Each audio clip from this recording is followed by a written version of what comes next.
All right, guys, we're here at the range. We've got the PSA Mixtape with the Mixtape 300 suppressor on here. We're going to take a few rounds down range. Before we do, we're going to talk about it, kind of just run over some of the features that, Palmetto's put in it. Liam, I'll let you take it away. What makes, the PSA unique, or the Mixtape unique in its own way? Sure, yeah. So the Mixtape is a short 300 Blackout PDW pistol. Going from the front here, we have the PSA Mixtape 300 suppressor. It's 3D printed titanium with a rear mount, but it is hub compatible. On the Mixtape itself, we got the rear muzzle device, 8-inch stainless barrel, and then a set screw adjustable gas block up here to kind of help tune those subs and supers. Going back, we have a hard chrome bolt just to help with some of the dirtiness of the 300 Blackout, especially shooting suppressed. And then we come back to these new enhanced receivers, ambi bolt hold open and ambi bolt release, as well as a larger bolt release on the other side. As we also have ambi mag release here on these, ambi safety, ambi rating and charging handle, and a 2-stage this thing trigger. Is completely ambidextrous, which I think, yeah, for a lot of people, especially customers we have coming into the shop who are looking for a lefty-righty gun, or even just, hey, I want a gun that's fully ambidextrous. I mean, this really does kill it with, all the ambidextrous features, which I really like. I especially like that bolt release on the other side. It's very quick, even as a righty. It's just super nice, super clean. The overall aesthetic and build of it, I think, is phenomenal. What do we got going on in the rear here? What brace do we have to make it compact? So Maxim, little PDW brace here. Super short overall length, a little bit shorter than a fully collapsed carbine buffer. And then, steel rods is the lockup. So it's very, very stable compared to maybe some other pistol braces that are on the market. So pretty solid setup. Let's send some rounds down range, kind of tell these guys what it's like. You got a mag on you? Yep. Cool.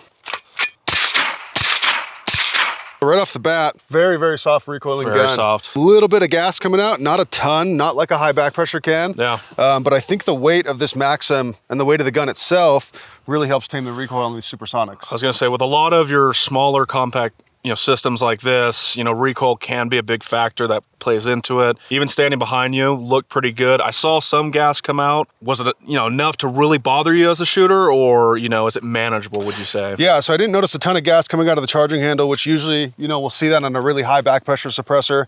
A little bit coming out of the port here, but not a ton compared to some of the other 30 cal cans that we've shot. So. Yeah, sweet. No, that's pretty freaking awesome. Let's send a few more down. Let's see this gun move.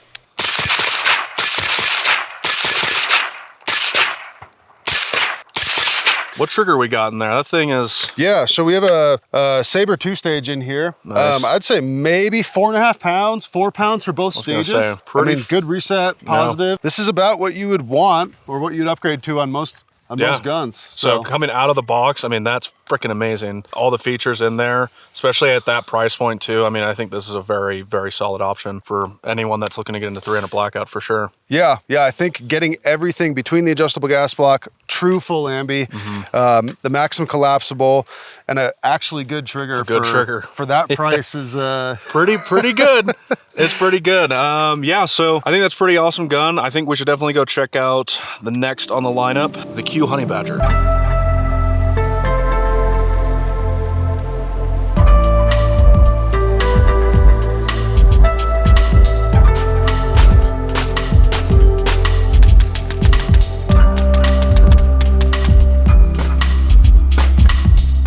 Alrighty guys, back here at the range, and we've got the Honeybadger. This is a previous generation though.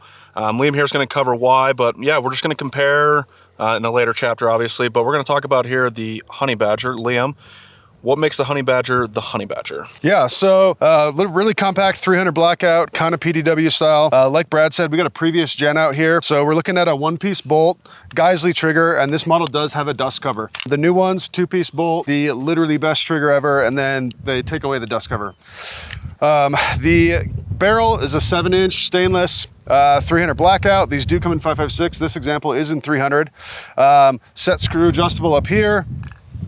And then moving towards the back here, like I said, Geisley on this one, ambi safety, no ambi bolt controls on the right-hand side, and then ambi charging handle. This is a SB kind of Honeybadger stock.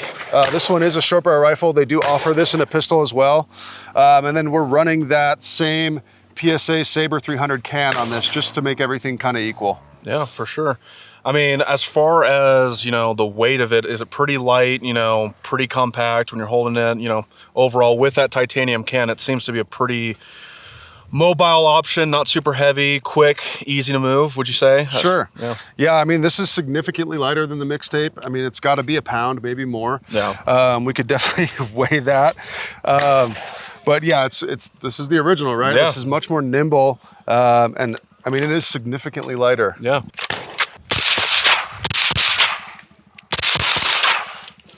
Now, right off the bat, I have to say, even standing back here, there's a lot of gas right there.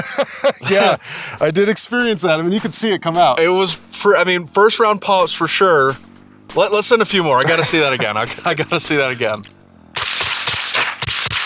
I mean, even with the can warming up, that's pretty gassy. It is. From the shooter's point of view, though, because I'm getting some gas back here, but from your point of view, Definitely more gas than that Mixtape. Still not experiencing a ton out of the charging handle. And I think that's just a testament to the can. Yeah. But yeah, I mean, I can see it in my field of view spitting out of the portholes here. I could see it too. It's pretty darn noticeable. I mean, the weather we're in right now, it's a bit cooler today. We got some first round pops. As I'm sure we keep running some rounds through it, warm up the gun. That gas will cool back a little bit. I think it's time to, you know, really compare these two side by side, shoot them next to each other. I'll take the Mixtape, you got the Badger. Let's see what these things are like.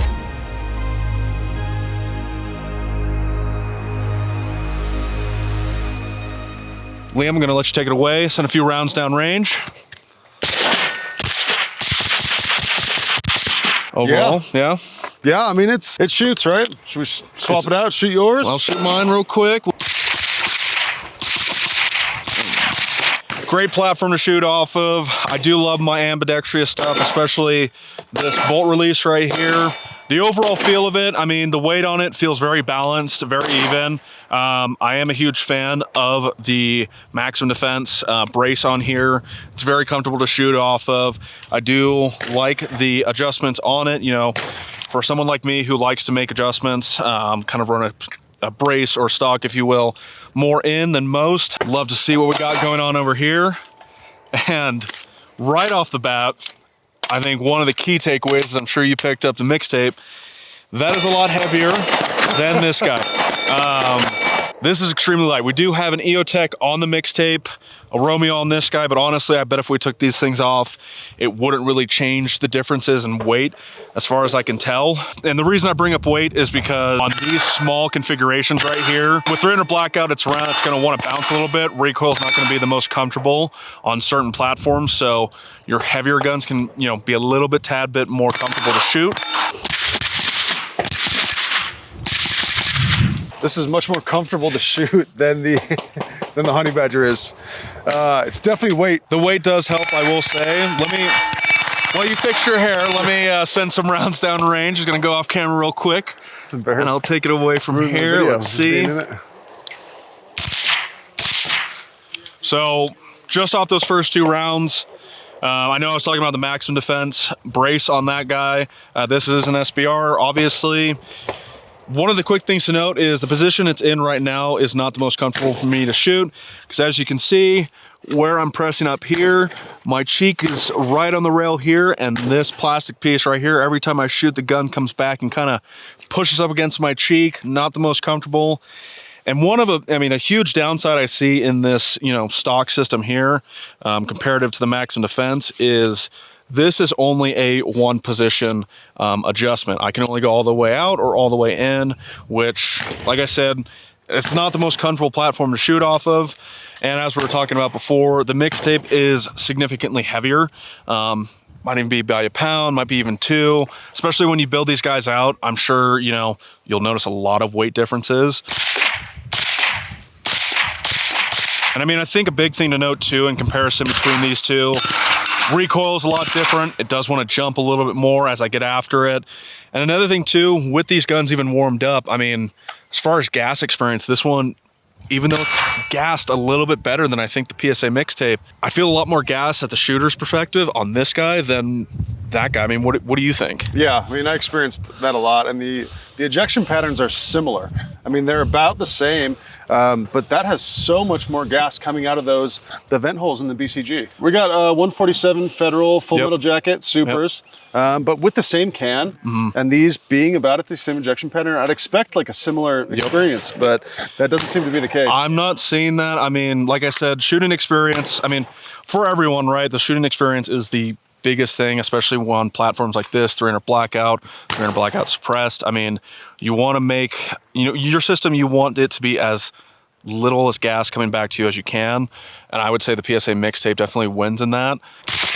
It's not a bad shooting experience. It is light. I will say that in, a CQB situation where you're wanting a quick, light, fast move, fast-paced moving, I mean, the Honeybadger is great. It can move very, very quickly, whereas the weight may hurt the Mixtape in certain situations. Tool for every job, right?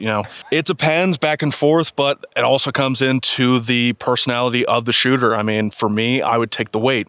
I don't know about you. Where would you stand between these two? Yeah, I mean, shooting experience-wise, the Mixtape it's a better shooting experience. Yeah. Between the gas, the recoil, the triggers are both really good. I mean, the Geisley has a little bit of an edge. That's true. As you're shooting these semi-auto guns at a higher rate of fire, this two-stage is what, 80, 90% there? Yeah.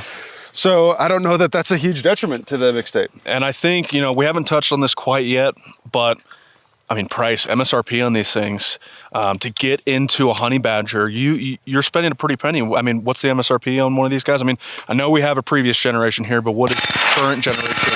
Yeah, so if we're talking current gen guns, let's just say you could get 2.5 Mixtapes for the price of a Honeybadger. And that's something to be said. I think, especially where, suppressors, now we no longer have a $200 tax stamp. 300 Blackouts becoming a lot more popular because we can suppress them. These platforms here specifically are becoming a lot more popular in the industry. I mean, with us having customers in, I think a lot of them are looking for a great suppressor host. And I think every customer has that thought in the back of their head, price tag, how much am I paying to get into it? Where the Mixtape, I think, really, really shines in its price tag. I mean, in this entire setup here, I don't even think you'd hit the price of one of these. Yeah, you're with the silencer and the Mixtape, you're still saving about $1,200 over just the Honeybadger.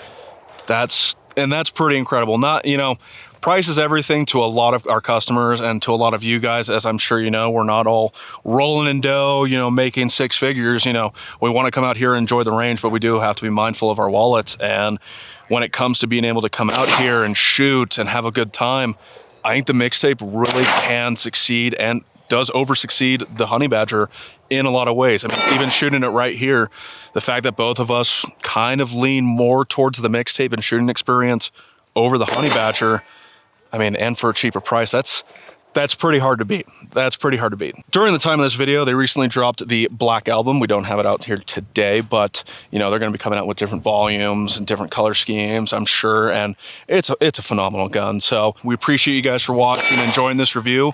And please, leave down in the comments, what did you think from your guys' point of view? Which one would you pick in this kind of head-to-head? Honeybadger versus the PSA Mixtape.